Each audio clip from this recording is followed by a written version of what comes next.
Birds are in the sky. What makes a warrior is how they see challenges and adversity as opportunities. Warriors grow, prepare, and prevail through their crucibles. Whether you're active duty, retired, or veteran, whether your battlefield is in entrepreneurship, business, or just climbing life's ladder, you'll gain some of what makes a warrior a warrior. Insight.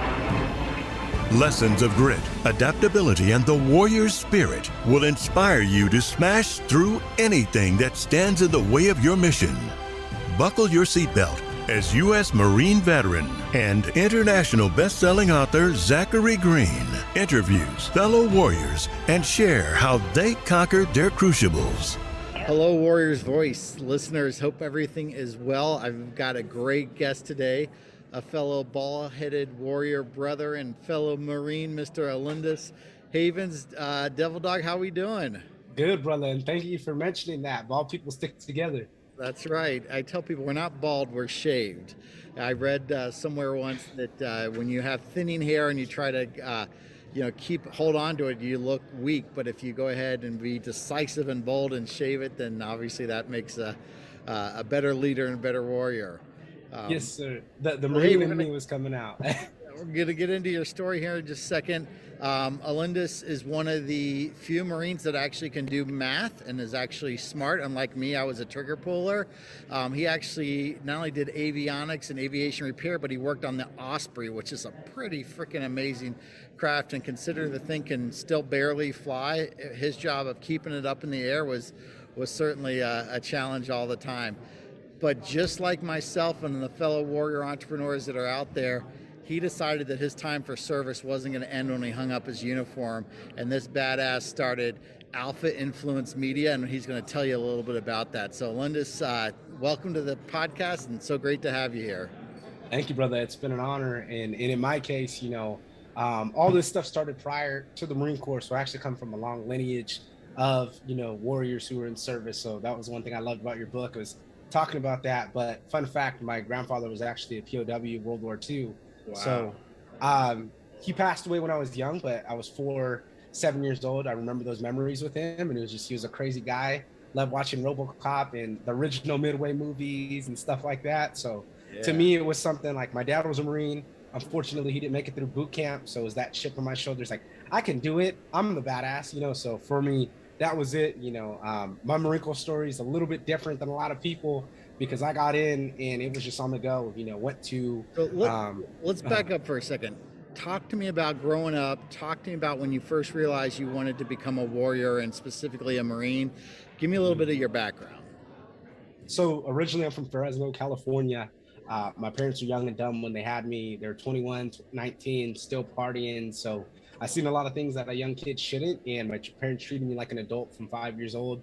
So it was kind of like, take care of yourself, being independent. So the way that my brain processed things in trauma was, I just, hyper-focused, hyper-fixated on some things, and I was always searching for those answers. Like, why is this? Questioning everything, Also had a stepdad in the mix that was Army, but he had these crazy views, and I just didn't believe him.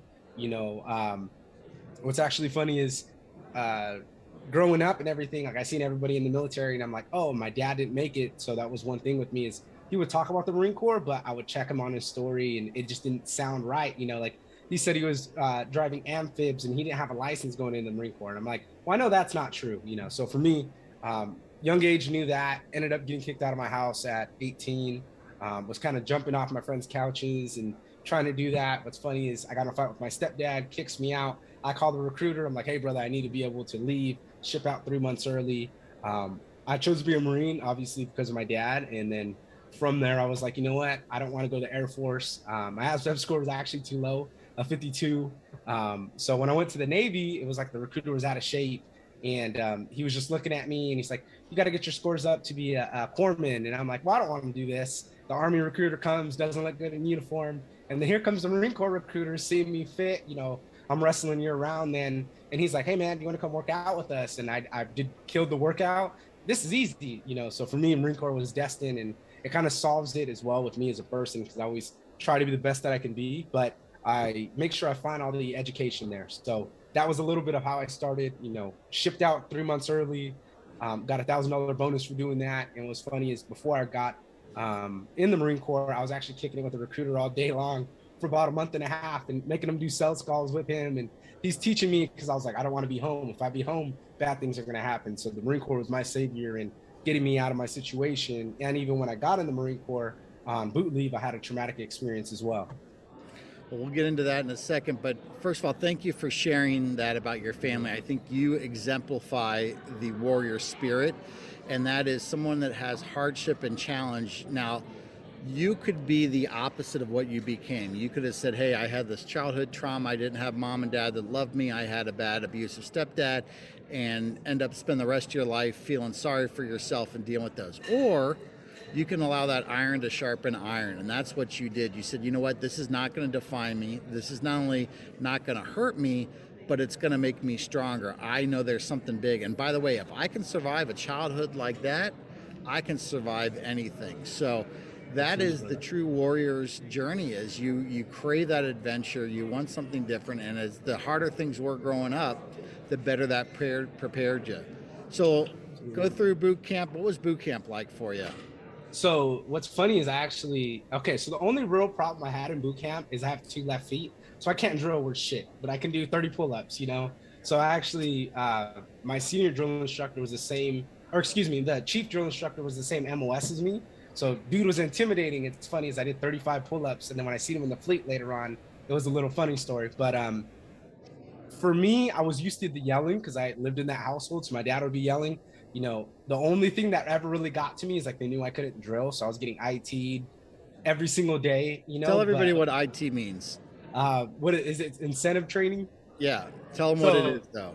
So basically what it is they'll pull you to the side, you go do jumping jacks, you do high knees, you rotate. And what they do and why it's so effective is you're doing this one workout, you're doing crunches, you're doing high knees, jumping jacks, and then they move on to the next thing. So right when you're getting a little bit comfortable, it's on to the next thing. And you're like, man. So for me, it was all day long because they could pull you at any time.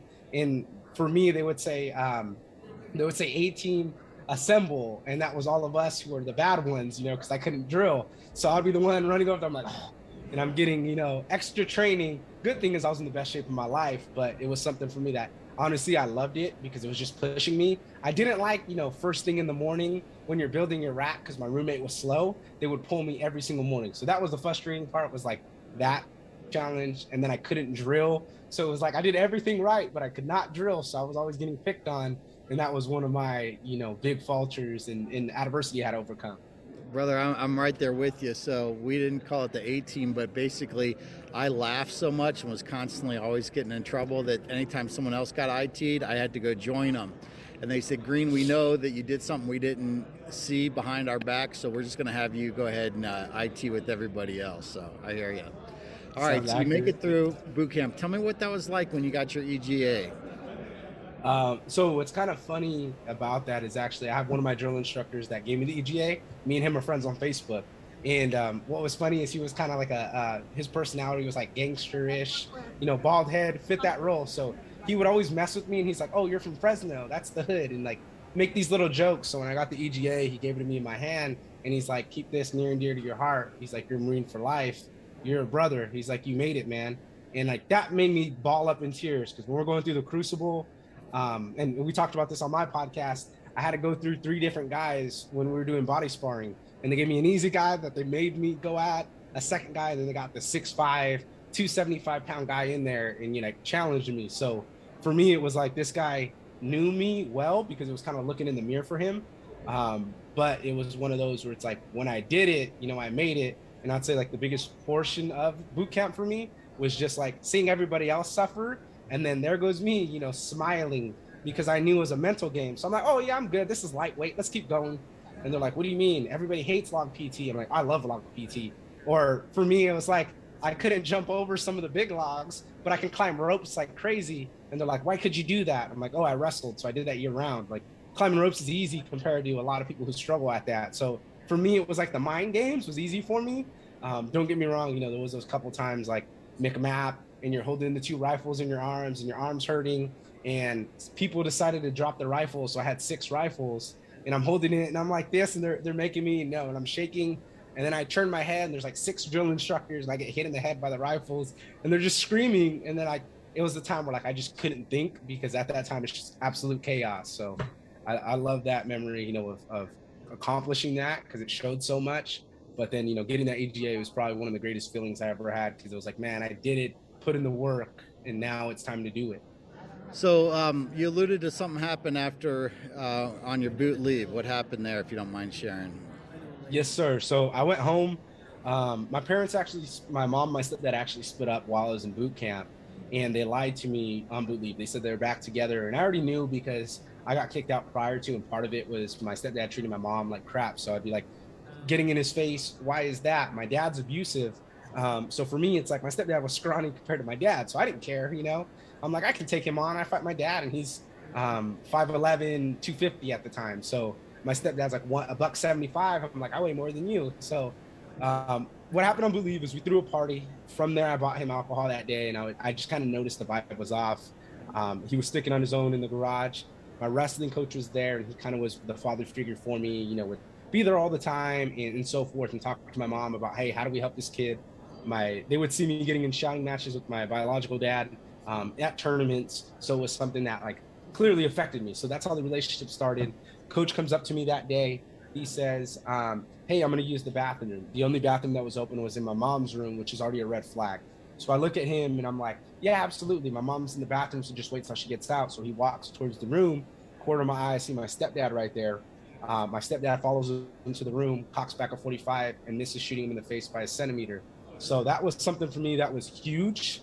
And then cops come, try to arrest me. SWAT team goes through the house. They get my brother and sister out. And then I'm walking by and my stepdad's saying he's racist. So he was saying things and he's like, that guy was Mexican. I didn't know if he had a gun. And I wanted to flip, and from there I wanted revenge, because it's like, you don't know how much pain you put me in, and my mom and my brother and sister. So that was a big part. And then actually when I got to my MOS school, one of my cousins got stabbed 9 times. So it was just a testament of like, I'm so glad I left away from home. That could have been you. Exactly. So it's something that I still face today, is like dealing with that stuff.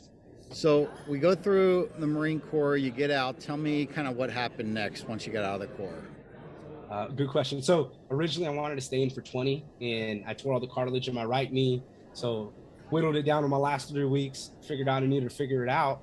And I ended up getting into home improvement sales, which was rough because it was straight commission.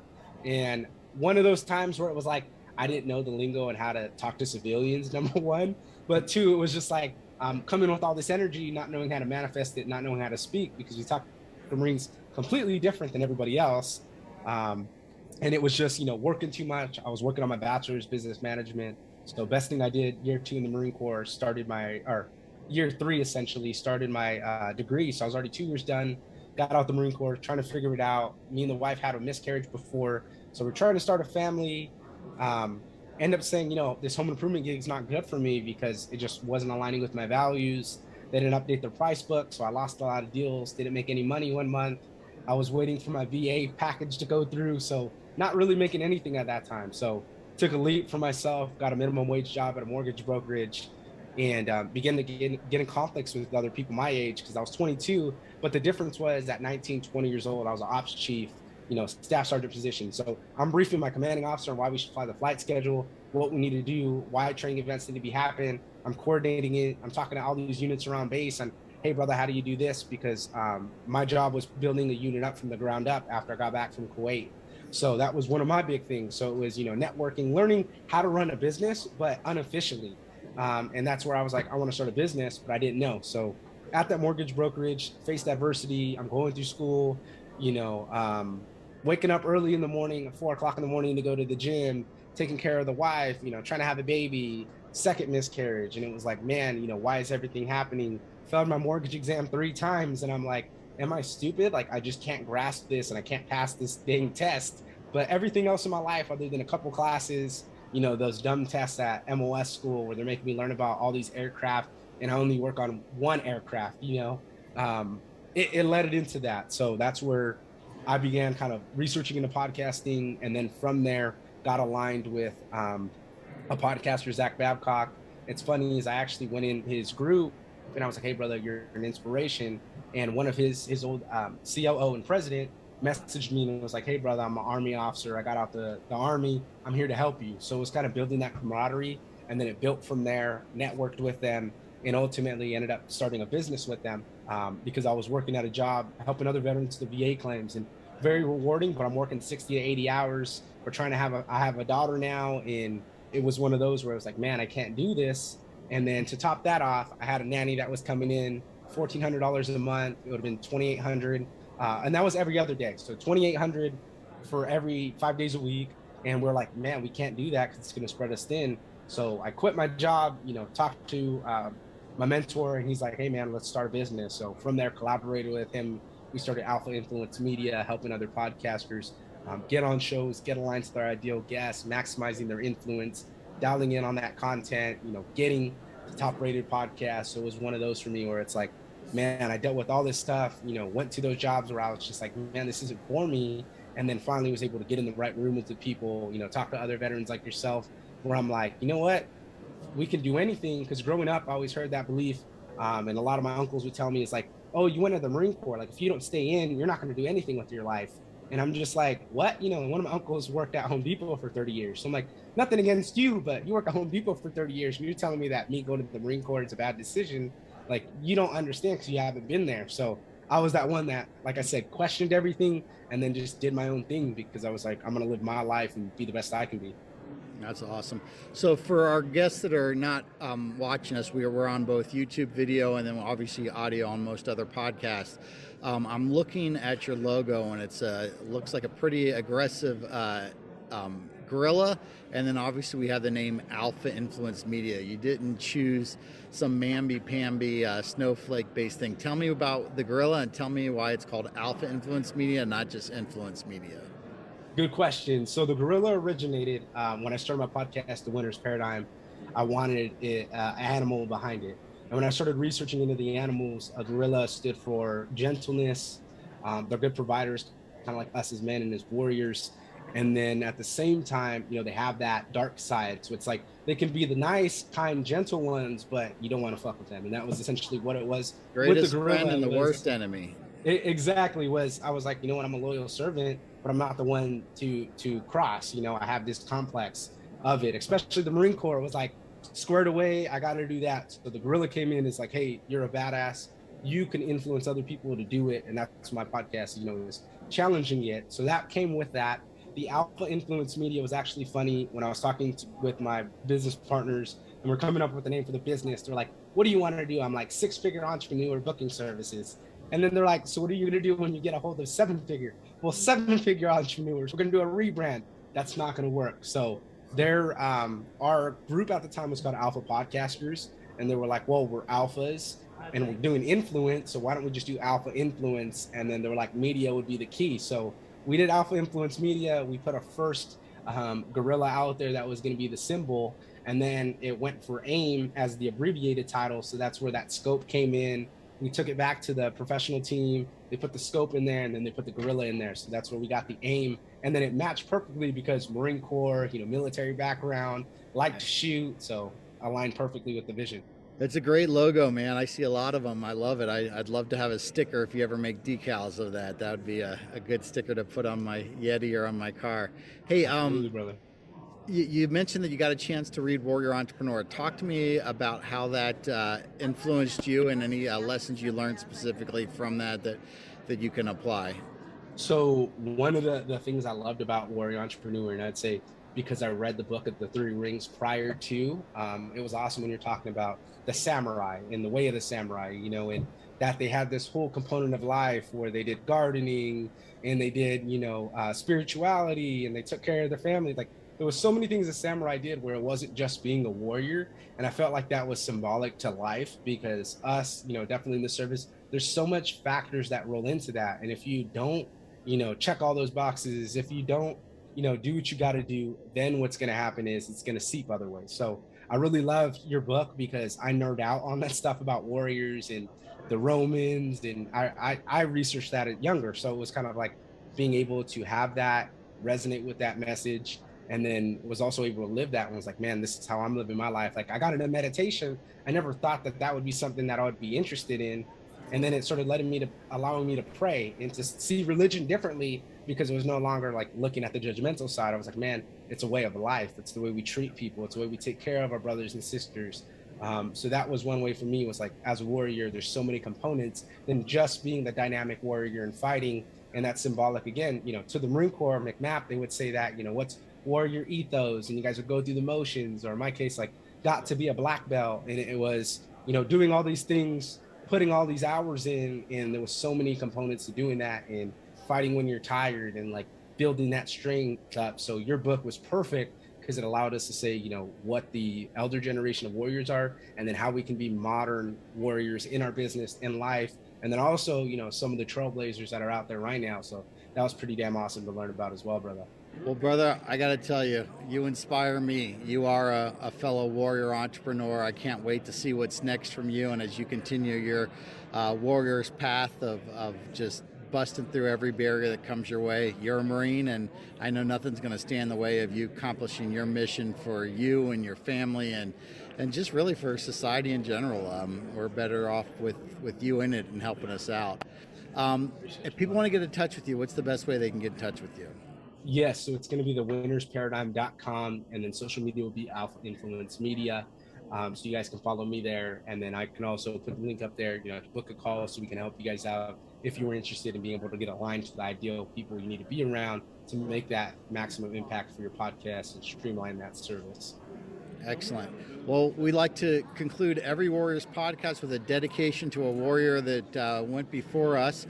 Is there anybody in particular you'd like to dedicate the show to? Yes, I dedicate it to one of my friends, James. We grew up together. We played football. We wrestled together in high school. We got pretty close. He passed away on Sunday from a drive-by shooting. And it was, something crazy. I don't know the details of it, but that hurt, because it was like, man, I moved away from home, because those things can happen. And that's one of my people. Part of the journey is I lost a lot of friends along the way. That's a total of 4 now. So it's one of those where it's like, I really appreciate life, and I appreciate, the journey of it, because it's something we take for granted sometimes. And I know definitely with our Marines, I've dealt with so many situations like that, where it's like morale was one, taking care of them, mental health. So I'm huge in that. Well, I'm sure he'd be proud to know that you're carrying on the legacy of your friendship together. And, I'm sure he's out there in some of those dark moments helping you to encourage you and use that grit and dig down and kind of get through what you need to get through. So glad to do that. So we finish every podcast the same way. We give everybody a knife hand and say Semper Fidelis. So I'll go ahead and count you down, see if we can do it at the same time. 3, 2, 1, Semper Fidelis. Semper Fidelis. All right, brother. Great job. Thank you for listening to The Warrior's Voice. If you haven't, please subscribe to this show and be the first to hear new episodes. You can also visit www.warriorleader.us to learn more about how you and/or your business can use the Warrior Framework to conquer personal and professional crucibles.